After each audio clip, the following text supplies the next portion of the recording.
ओम शांति। 16/10/1969 के महावाक्य अव्यक्त बाप दादा के हर एक सेवा केंद्र से यह समाचार आना चाहिए। यह कुमार तो अवतरित होकर के इस पृथ्वी पर पधार। ऐसा समाचार जब आए तब समझो कि फल निकल रहा है। अभी ऐसी स्थिति की आवश्यकता है जैसे बाप दादा लोन लेकर आते हैं ना, अभी तो दोनों ही लोन लेते हैं। थोड़े समय के लिए आते हैं, किस लिए? मिलने के लिए। वैसे ही आप सभी भी समझो कि हम लोन लेकर सर्विस के निमित्त आए हैं, थोड़े समय के लिए। जब ऐसी स्थिति होगी तब बाप का प्रभाव दुनिया के सामने आएगा। दोनों ही हिसाब ठीक किया है, या लेने का किया है, देने का नहीं। 6 मास तक एक रस रहेंगे ना, कि 15 दिन के बाद लिखेंगे? चाहते तो हैं, लेकिन क्या करें, यह हो गया। ऐसी कोई भी कंप्लेन नहीं आए, फिर तो दीदी का काम हल्का हो जाएगा। आप खुद भारी होंगे तो सारा कार्य भारी हो जाएगा। बाप दादा की आशा कहें व शुद्ध संकल्प कहें, यही रहता है और रहेगा ही कि एक एक नंबर 1 हो। लेकिन सारे कल्प के अंदर जो अब की स्थिति बनाएंगे वह तो अब के हिसाब से नंबर 1 है ना। जो वास्तविक संपूर्ण स्टेज है, इसके लिए कह रहे हैं सभी यही लक्ष्य रखें कि हम नंबर 1 जाएंगे। यह नहीं सोचना कि सभी कैसे नंबर 1 जाएंगे। इसमें महादानी नहीं बनना है। 2 बातें मुख्य याद रखनी है कि एक तो मणि को देखना, देह रूपी सांप को ना देखना, और दूसरी बात अपने को अवतरित समझो। इस शरीर में अवतरित होकर कार्य करना है। और एक स्लोगन सदा याद रखना कि जो बाप दादा कहेंगे, जो कराएंगे, जैसे चलाएंगे वैसे ही करेंगे, चलेंगे, बोलेंगे, देखेंगे। यह है पांडव सेना का मुख्य स्लोगन। जो कहेंगे वह सोचेंगे, और जो कुछ सोचना नहीं है, इन आँखों से और कुछ देखना नहीं है। आँखें भी दे दी है ना, पूरे परवाने होना। परवाने को क्षमा बगैर और कुछ देखने में आता है क्या? आपकी आँखें और क्यों देखती? जब और कुछ देखते हैं तो धोखा देती हैं। अपने को धोखा ना दो। संपूर्ण अर्थात पूरा परवाना है। यह है छाप। रिजल्ट तो अच्छी है, लेकिन उसको अविनाशी रखना है। जब जैसे चाहें वैसी स्थिति बना सकें, यह मन को ड्रिल करानी है।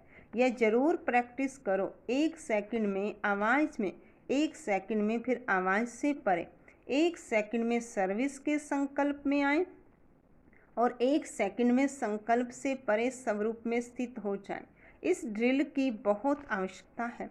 ऐसे नहीं कि शारीरिक भान से निकल ही ना सके।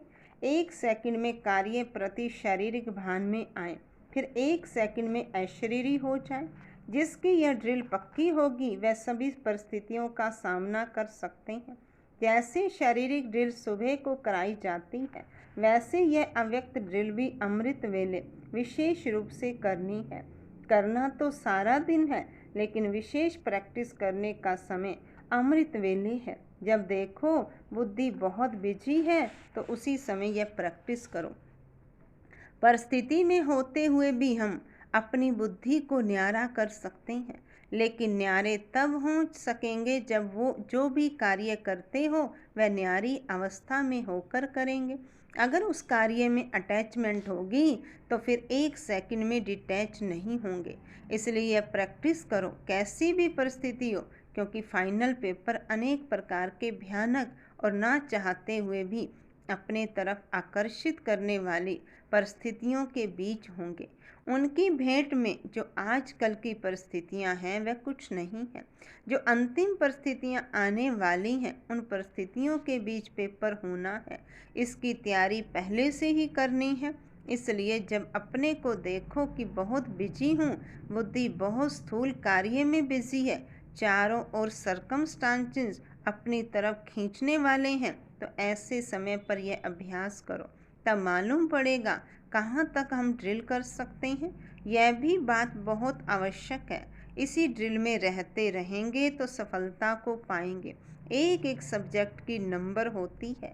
मुख्य तो यही है। इसमें अगर अच्छे हैं तो नंबर आगे ले सकते हैं।